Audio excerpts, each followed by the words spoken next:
taking him all the way. I understand what you're saying. Aaron Donald up front. Jalen Ramsey will erase one of those receivers. Well, if he erases one receiver, they got two more good ones, some great backs and tight ends. And then, of course, up front, Aaron Donald, what do? Brady is the league leader in quick attempts. That's going to negate that pass rush. He's going to get the ball out fast. That's Monday night. And then Ryan Tannehill versus Lamar Jackson. Who you like?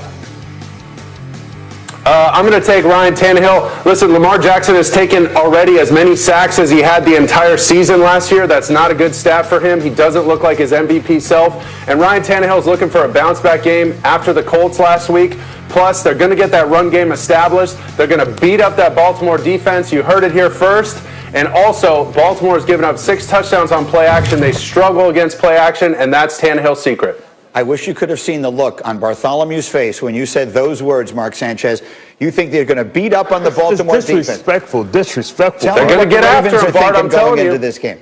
Well, the Ravens are trying to go get their soul back because Derrick Henry last year snatched their soul to the tune of 195 yards. And remember all this talk that was going into the game, how they were going to slow Derrick Henry down. And then all I have is that lasting image in my head of him smacking Earl Thomas on his back. And he's coming down, and Earl Thomas, he's toying with him like a little boy. And the Ravens went out and said, you know what? We can lose, but we will not lose this way. We are the bullies on the block. So they went out and got Calais Campbell. They went out and got Derek Wolfe. The problem is those guys aren't available for today. Look at that. That's disrespect. Which way did he go? Let me at him. So, they're going to have a plan for Derrick Henry. They better, because they understand that they're going to have to cancel gaps and have this big man going east to west, because if he goes north and south, you're going to have some guys making some business decisions. I like it. Now, RC, they're going to have a plan for Derrick Henry. I get it. But as Mike Tyson famously said, everyone has a plan until they get punched in the face. What do you think?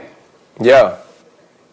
Well, I think what you got to do is come out and be different in your mindset. Understand that you are the bullies. Understand who you were last year and get back to that. When you look at this team, they came in with a plan to win a Super Bowl. This wasn't about winning regular season games. And now we're talking about them having pivotal games in the middle of the regular season to even get into the playoffs. This is about Lamar Jackson. This is about physicality on offense, going downhill at the Tennessee Titans. You want to find a way to keep Derrick Henry from getting 2 bills on you?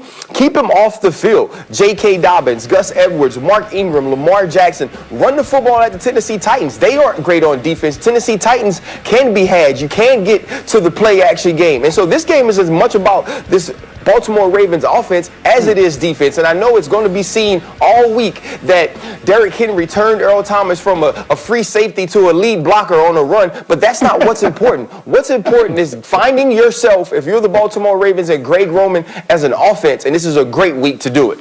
Mark, you touched on the struggles of Lamar Jackson. This was really where it began. It was this game last year that everything started going at least a little bit sideways for him. What does he need to do? What does Lamar Jackson need to do this weekend and going forward to regain some of that? I don't know if it's a combination of him and the coaching staff putting him in good positions.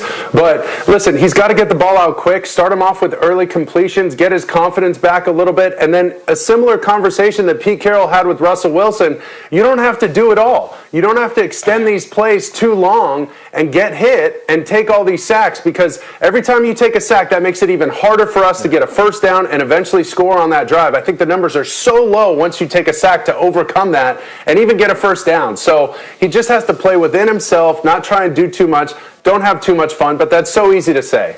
We put it on the players and coaches, but I was at that game last year in the playoffs, and they lost that game by the Geek Squad because they continued to go after 4th down. They win. They were too aggressive going for it on 4th down in the first half. Take the dude with the Geek Squad and his iPad and his computer and kick him out the building for this week. This is about being in a phone booth going blow for blow. And one more thing. I got 30 seconds. I have Patrick Queen. That's the guy you called out earlier. What does he need to do? Patrick Queen's going to have to stand on those train tracks. Listen, ain't nobody coming to rescue you. Calais Campbell ain't there. This is like when you got to fight the bully for the first time by yourself and your big brother ain't behind you telling you to throw the left and throw the right. He got to come down and chop that wood. And to do that, you're going to lose some. You're going to take some L's. But you got to let this dude know it's going to be all damn day. And if you got